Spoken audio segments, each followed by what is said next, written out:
1945 সালে একজন লেখক পৃথিবীকে এমন এক সত্য দেখিয়েছিলেন যে সত্য আজও মানুষকে ভয় পাইয়ে দেয়। তার নাম জর্জ অরওয়েল।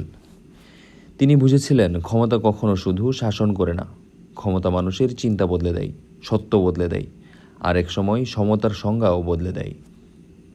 তাই তিনি লিখলেন একটা গল্প, একটা খামারের গল্প, যেখানে প্রাণীরা স্বাধীনতার জন্য বিদ্রোহ করেছিল। সেই খামারের নাম অ্যানিম্যাল ফার্ম।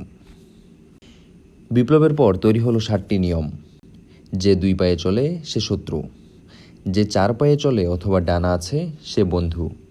কোনো প্রাণী কাপড় পরবে না, কোনো প্রাণী বিছানায় ঘুমাবে না, কোনো প্রাণী মদ পান করবে না, কোনো প্রাণী অন্য কোনো প্রাণীকে হত্যা করবে না। সব প্রাণী সমান। কিন্তু সমস্যা শুরু হলো তখন, যখন ক্ষমতা কিছু প্রাণীর হাতে কেন্দ্রীভূত হয়ে গেল।